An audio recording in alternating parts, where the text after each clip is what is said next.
And we're back. Second segment of the TD show. Had a great first segment.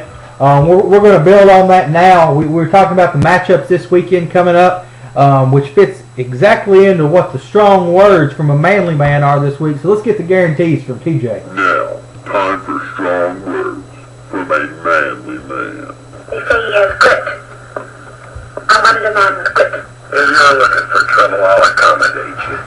Otherwise, leave it alone. All right. Y'all know that I said I like San Fran to win, but I thought the game was going to be more about the defense than the quarterbacks in the rushing game. Here is my guarantee of the week. There will be under 20 completions in the San Fran-Seattle game tomorrow. Under 20 completions. Write that down, short term. That is short term. You will know tomorrow night whether I am wrong or I am right.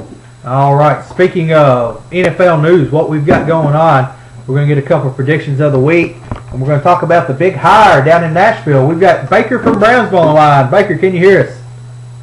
Yes, sir. Good morning, fellas. How's it going, man? Hey, it's going all right. How are things holding up in Brownsville this morning? Well, everything's still standing. Good. Everything's going good. Give us a little bit of what you think about the games this weekend. Well, I've been going back and forth on the NFC championship game. And I initially was kind of giving the edge to the 49ers, but after thinking about it, I just kind of trust Russell Wilson a little bit more than Colin Kaepernick, even though I think it's going to come down more to Marshawn Lynch and, of course, the home field advantage for Seattle at Quest Field. So I'm going to give a slight edge to Seattle, maybe a 20-17 game there. In the AFC game, I cannot see Peyton Manning Broncos losing. I see them going all the way to the Super Bowl and winning it. I think it'll be a high-scoring game, but Denver prevail maybe by 7 or 10 points. All right. Speaking of that, how about on the Facebook poll? Whose career would you rather have, Peyton Manning or Tom Brady? Well, I think as far as numbers, if you were more of a guy that would rather have good numbers, I think it would be hard not to say Peyton Manning, but you also can't argue with Tom Brady's 3 Super Bowl rings for Peyton Manning's just 1. So if I had to choose, I would probably, right now, as it stands, I would go with Tom Brady. Oh, you would be a Brady man. I would. I would choose his career over Peyton Manning. You take the 3 Super Bowl rings, the model wife, and you'd sell the high-end cologne. Now, Peyton Manning, I don't think Peyton Manning's wife is too shabby. No, she looks good too. She looks good too. No, I thought we were going to be in complete agreement on everything there. Till we got to Peyton Manning, I think I'd rather have his life. Big news though in the NFL, aside from what's going on this weekend with the playoffs, are some of the hires. Now we know that one of these hires and one of these teams is pretty near and dear to you, something you follow pretty closely. What do you think about Whisenhunt coming to Nashville? I think from day one, even before we learned that Munchak was leaving, of course there was a cloud going over Nashville about very possibility of Munchak leaving.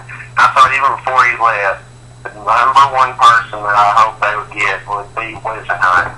And the biggest reason for that is the way he develops quarterbacks. He was with Ben Roethlisberger during his first 2 years there, and you saw the evidence of what happened in Pittsburgh. And then you see Kurt Warner having a disastrous part of his career in New York with the Giants. He comes to Arizona and sort of has his career resurrected with Whisenhunt. And then, after having 2 mediocre years with Arizona, he gets fired, of course, and goes to San Diego. Phillip Rivers is at a crossroads of his career, I believe. And then you saw what happened last year with him, Phillip Rivers having a monster year. And I think that this past year's kind of propelled Phillip Rivers into a top 5 quarterback. So I think that's kind of what Whisenhunt can do. And I think they should give Locker 1 year to work with him, and then, this will be a make or break year for him. I like Locker a lot. I do think just pure quarterback talent. He is very good. He's undeveloped.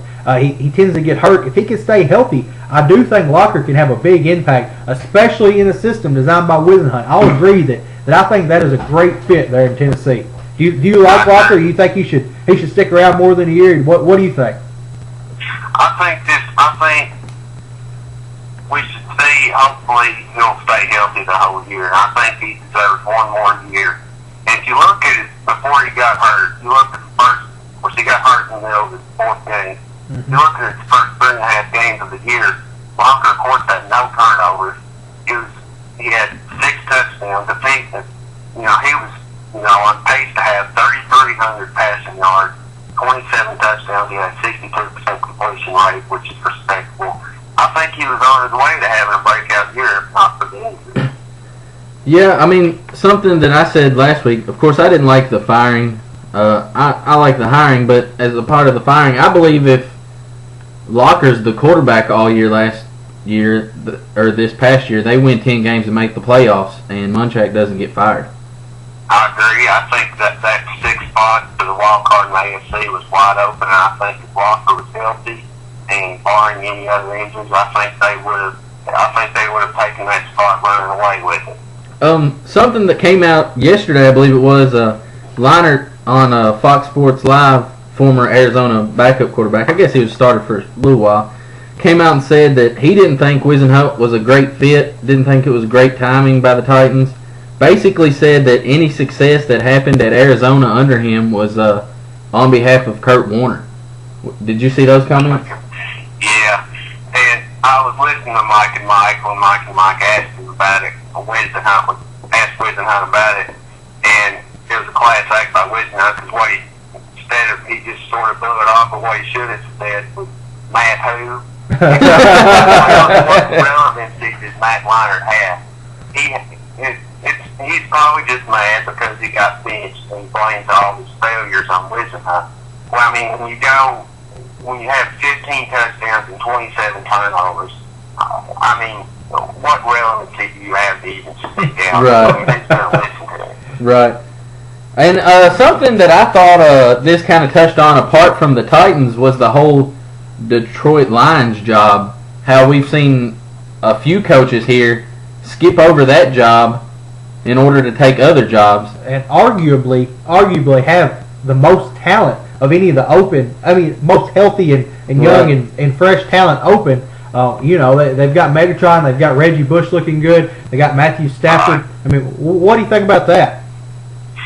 That was surprising to me too. Of course, I think you have to give Rustin Webster, the GM for the Titans, a lot of credit for attracting Whisenhunt to Nashville because, I mean, everybody just assumed that based on, like you said, they probably have to say that talent-wise, Detroit is the most attractive job. But, but Rustin Webster, Whisenhunt said himself, it was based on his relationship with them on how they hit it off. That's the main reason why he come to Nashville. So, yeah, it was surprising to me too. But I think the Lions, there wasn't a whole lot of options left out there after Whisenhunt left. They got probably the best available coach in Jim Caldwell. Yeah, I think one of the more impressive things about him coming to Tennessee is, I mean, obviously money had to do a little bit with it. I think his contract was longer, and he got about $1 million more per year than he would have got with Detroit. But he said at first glance, the Lions roster looks more attractive. But when you try to look at how deep it is, it's going to be a lot harder to build a roster around Stafford, Johnson, and Sue when they're making $50 million combined. Mm-hmm. You're going to be able to build a lot more widespread talent in Nashville. Another thing in Nashville, we know that they're probably about to cut 2 big money guys. They're going to have plenty of cap room for him to go out and get who he wants to fit his season and his style. He doesn't have anybody locked in for big contracts. They've got some draft picks. They've got some money available to go look for people. I think he'll be able to build something around Locker and around the style that he wants to run and put his system in place. They don't have a lot of money really tied up in anybody after this year. Yeah, they need to get rid of 2 players before they do anything, and that's Kenny Britt, first of all, and then Chris Johnson. Yeah, I think that's something we both assume that they're going to do. Happen. We think that's going to happen this offseason, though. probably sooner rather than later. Yeah. All right, well, Baker, we appreciate you joining us this morning. Oh, all right. Thanks for having me. Thank you. Have a good day. Yeah, some good insight there. A guy that really has a lot of knowledge about what goes on in the Titans organization, likes to keep up with that. Knows a lot of people down there and kind of what's happening. I agree with him. I think it's a great hire. I didn't think they would ever get Whisenhunt. I thought he would be gone, especially the late firing of Munchak and kind of no plan, it seemed like. Maybe they had this cooked up and we didn't know about it. Yeah, I mean, it's possible. Tennessee was a team I really liked last year. I just think with a new coach coming in, you got a lot to do. I say they probably don't take a step back just because of the way they finished the season. Yeah. But I don't feel like they improve immediately next year. But there's definitely room for improvement to be made there. Next, I'd like to talk a little MLB replay. We saw yesterday the owners unanimously approved replay in the MLB playoffs. Managers are going to get at least one challenge, and then if that challenge is upheld, they get a second challenge. But any challenges after the 7th inning have to come from the crew chief. Right. So therefore, there's going to be a little gamesmanship in there. If you use it, you need to use it before the 7th inning. Something I thought was interesting, all video replays can be shown on park scoreboards. Yeah, I I don't didn't realize that they couldn't do that before. I had noticed that. I noticed a couple times when I was up in Cincinnati, you'd see a close play and everybody would look. Because in other sports, you're used to looking. And you'd look and they'd never show it. Yeah, I've been to a lot of games, but I just had never paid attention, I guess, that they didn't. Maybe I was already upset or elated. Yeah, you were so irate you didn't notice. Yeah, I heard a quote from a MLB umpire talking about this, and he said, "With every close play, you earn a temporary friend and a permanent enemy." so every close play, you're either going to be really upset or really happy. Yeah, and basically it touches everything except balls and strikes. You got home runs, ground rule doubles, fan interference, boundary calls, plays at first base, force plays, tag plays, fair and foul and trap plays, hit by pitch. And it says, and I read that it counts touching the base, but then I read something kind of going against that, saying that the infamous play at second where MLB players never ever touch second base going in. They say that that's not reviewable, so I don't know. I need to look more into that.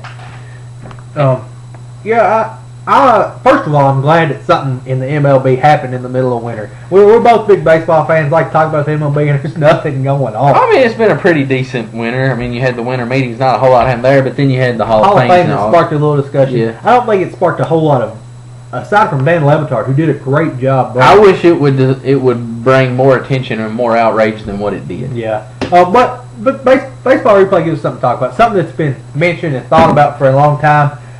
A lot of people are going to be reluctant to it just because baseball is reluctant to change in general. I don't really think it's going to cause as much controversy and as much trouble as people really think they are. And I looked up a study that Fox News, Fox Sports started, and then ESPN expanded on it. Let me tell you about it and what they found. Fox Sports did a study using a high-speed camera to watch close calls that umpires made. And they came up with statistics that umpires are right on 99.3% of calls. We probably agree with that. That number seems high, but because we're fans. Yeah, but I mean, think about how many plays are a game, and you usually have maybe one. That's including all calls. That was including ball, strike, everything. 99.3% of the time. ESPN took that, broke it down, and expanded it. They looked at 184 games with at least 54 field calls, not balls and strikes, not strikeouts to the plate. 54 calls, whether they were safe, out, fair, foul, whatever, in a game. During this game, there were 9,936 calls, and they took those, break it out, and 235 they thought were close calls. Calls that the average fan looking at would have thought went either way, couldn't discern with your naked eye. On those, umpires were right 80% of the time. You think 20% is a big margin of error, but that's a very small amount of calls. That was only 47 calls out of 184 games, a total of 9,000, almost 10,000 calls. 47 were wrong. That averages out in that scenario, one call every 4 games. I've heard some stats saying that. I have to assume that that's including balls and strikes too, because I'd have a hard time believing that there's 20% of calls in that scenario that aren't balls and strikes that would be made wrong. Wouldn't you think? I don't know. I don't think it is balls and strikes. I think it's close calls. So you think 20% of close calls are wrong? Okay, well maybe. 20% of close Yeah, calls. yeah, I mean, I'm on calls that you can't. One thing I'm to find on with board a with close you. call is that if we, as the fans, sitting there Have a watching reaction live to it. action, can't figure it out. Could Yeah. go either way. And that's when they looked to replay and they broke it down. One call every 4 games was missed. So there shouldn't be any trouble with only having the one challenge, which is something I heard back in the summer when they first started talking about this. They thought maybe they would have 4 challenges, or they'd have 1 for the first 7 and then 3 for the rest of the game. And people thought they needed more than 1. But realistically, there's always going to be an outlier. But most of the time, you're not even going to have a missed call in a game. I mean, the baseball umpires, I think, probably have above and beyond the highest percentage rate of correct calls in any sport. But even if, we see this a lot in the NFL, you know that those managers are going to use their challenge at some point, If anything, just to stop a run, that's something we'll probably see. If a team gets hot in the middle of inning, we'll see them use that. Challenge, slow it down. Or if you're trying to get somebody up in the bullpen, get them warmed up. I don't know how this is going to affect what the timeline's going to be. Yeah. We know they're going to be reviewed in New York. It's not going to be on the premises. Right. Might make it faster. I'm not sure. But yeah, that's something you can use to get some guy hot in the bullpen. Something that surprised me too. Each team can have a club employee monitoring video To tell them whether down in the locker room. Yeah, I found that surprising. The big concern with it is baseball is already such a long sport that this is going to make it longer and harder to watch. And I guess I know me and you are baseball fans, but there's a ton of people our age and our generation that aren't, for that very reason. They find it so hard to watch. And I can see where that's going to be a concern, drawing new, younger generations in to watch this and you making the game longer. On the flip side of that, I think it could add a little bit of drama. Whereas before, if you get a bad call, nothing you can do about it. Get mad, get thrown out of the game. Now there's a little drama. You have a little sense of equality, a little sense of fairness coming back.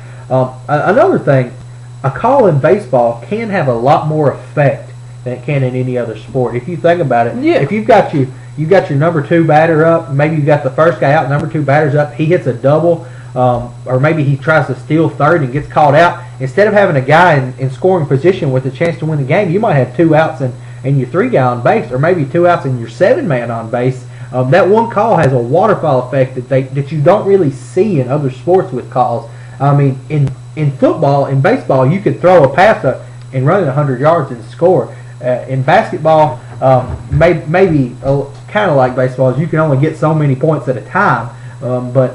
So overall, are you on board with this? I'm on board with it. I went back and forth when I first heard about it. The more I read about it, the more I dug into it. I think it's going to add a little bit of an edge to the game. It might extend a few games. I do think it's going to add a little bit of excitement. I don't have a problem with it. It's not really a knock on umpires. We know how close they get and how well they really do. I think their officiating is great. I don't think it's going to ruin the tradition. If anything, I think it might make the fan experience better, just because you can see all the plays in the ballpark. Baseball is already a sport that's better to watch in real life anyway. I'm for it. I don't have any major problems with it. As long as they don't start touching balls and strikes.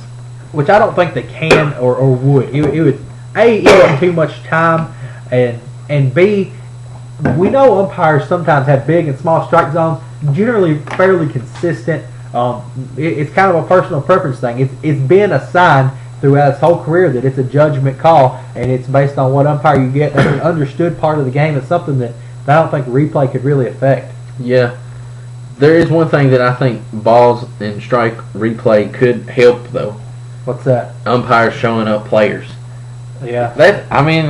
I know it's becoming part of the game, but they're basically sitting there taunting the players after they strike out. And if the players wants to do the same thing to them, say anything about it, they're gone. So, that's just something that's kind of relevant that rubs me the wrong way. If a guy's out, strike 3, you're out. Not, hoorah! I don't know. I kind of like this. I guess I like the punch outs. You know, I've been followed to the dugout in a softball game before, so I mean I've been there. I guess speaking of that's probably something that helps generate attention from younger generations. Yeah. Is an umpire back there going, "Hoorah!" You know, I mean, you're out playing. Remember playing ball in the yard as a kid? If somebody struck out, you didn't say strike, you're out. You said hi. You know, you got into it. And I think it gives excitement. I'm okay with it. Those guys make a lot of money. All right, well, let's transition from talking about MLB expanding replay to NFL expanding the playoffs, and just talk a little bit about the whole playoff structure. Don't do it. I mean, there's talks of adding 2 more teams, and the thing that I don't want to see is you adding spots to let in 500 teams, because I believe you're really watering down your product. I believe that the NFL has one of the best playoff systems right now because so few teams get in, much like baseball. I don't think they should try to be more like the NBA where half your league gets into the playoffs. And I mean, I love the NFL. I'd watch it year round if I could. Well, most people would. It's a long season, and you're going to be spreading it out. You're going to be in March, I guess, by the time you'd have the if you added 2 more weeks. It's just I'm not for all of that. Now, the best thing about the NFL to me, and about how things work already right now, is the best of the best. We've seen how good that Peyton Manning's been in the regular season, and how he's had trouble before in the playoffs, and that's because every team in the playoff is legit. I mean, by the time, especially once you get past Wild Card Weekend, a team comes out of Wild Card Weekend and moves in. They all have a chance to win the Super Bowl. You can win the Super Bowl from any spot in the NFL playoffs, and I don't want to see that taken away. What I would like to see, if we're going to change the playoffs, is to restructure the seeding based on how well they did that year, not based on wild cards coming in. Yeah, I mean, I think if a team goes in as a wild card and they're 13-3, and a division winner gets in at 12-4, that the 13-3 should have a higher seeding than the 12-4. Yeah. I mean, they've won. They can't help it that they're playing in a division with a team that's went 15-1. So that's something I would consider before I considered restructuring the playoffs. Even though I can see the argument with it, Arizona was 10-6 this year, didn't make it, and then Chicago was 10-6 last year, a year before, and didn't make it. But then you've got to look at the other side where you would have had Pittsburgh, Baltimore, Miami. There was a tiebreak. I'm not sure which one would have won it. But they were both 8-8, and they would have gotten into the playoffs as well. So I just feel like you're really watering down your product. I agree. And one more thing, but touching on the reseeding process, how I like to see it, I've seen the arguments saying that they want to put as much emphasis on the regular season as they can. But here's the thing. Those teams don't pick their schedules. This isn't college football where you can go schedule a cake schedule. Right. The NFL sets their schedule for them. They have no control over who they play or when they play them. I don't think you're de-emphasizing the regular season at all, because that team still has a better Team A, while they didn't win their division, still has a better record than Team B, which did win their division both in the regular season. If nothing else, it puts more emphasis on the out-of-conference games, the out-of-division games, because every single game affects where you sit in the playoffs if you make it there. Something else while we're on the topic of the NFL, I know we talked about last week, I believe it was, Jay Gruden going to Washington, the 5th there with RG3. And then we saw this week Mike Zimmer going to Minnesota. I just believe you lose Jay Gruden and you lose your defensive coordinator. I believe that is just as important or more important than losing your head coach. I agree. I believe that we're definitely going to see a step backwards from now, even though they've improved every year under Andy Dalton and Jay Gruden. Now with Jay Gruden and Mike Zimmer gone, you have to believe that team takes a step back. Has to. They've built a system that kind of works for them with Andy Dalton. You almost have to build a system around Andy Dalton to make him successful, and that's what they've done. And now they took both of the pillars that were holding that system up and pulled them out. They had a great defense, one of the better defenses in the league most of the year, an offense that surprised a lot of people based on the talent pool that they really had. And now that's kind of not supported. So I'm worried about Cincinnati next year. Luckily, I'm not a big Cincinnati fan, so it's not going to hurt my feelings if they lose. But I like to see everyone do well. I know everyone can't do well in sports. That's the point. But. And something real fast we touched on last week, I believe it was, we were talking about Rex Ryan, and it might have been 2 weeks ago. I thought that he deserved another year in New York, even though I didn't think Geno Smith necessarily was a starting quarterback. But and you touched on him having that lame duck feel, and he has another year under his contract, but they signed him to a multi-year extension. Now, I believe that this is one of those fake multi-year extension deals where just because everybody does it, you sign a guy to 3 years with no intention whatsoever of having that guy for 3 years. Yeah, in the past 5 years or so, it's got a lot worse than it's been. Even in college, and in college, I get it because you want to recruit people. You want your coach to go out and say, "Look, I got this deal for 5 years. I'm here." In the NFL and in college football, it doesn't mean anything. Teams are willing to buy out those contracts. But yeah, I think this is maybe a motivational tactic, if nothing else. Give him a little more control in his locker room for 1 year. That's all I can see it as. Now, I mean, I'm not saying if they don't turn around, things look good, he'll be there for that full amount of time. I think if nothing else, this is a chance to get him some notoriety back. This is nowhere near you're going to be here guaranteed 3-year deal. I guarantee. He's definitely going to be here next year. I can't even say beyond that if he's going to be here. I believe that's something we both agree on. But we're up against the break. Don't forget to refresh your browser. Don't forget to go on Facebook, vote on the Facebook poll. Whose career would you rather have, Peyton Manning or Tom Brady? We'll come back. We'll talk a little college basketball. We'll talk a little Charlie Strong's expectations. He put up his commandments for the Texas football program to see. And then we'll have 2 minutes with Paula Dan. We'll be back. We got a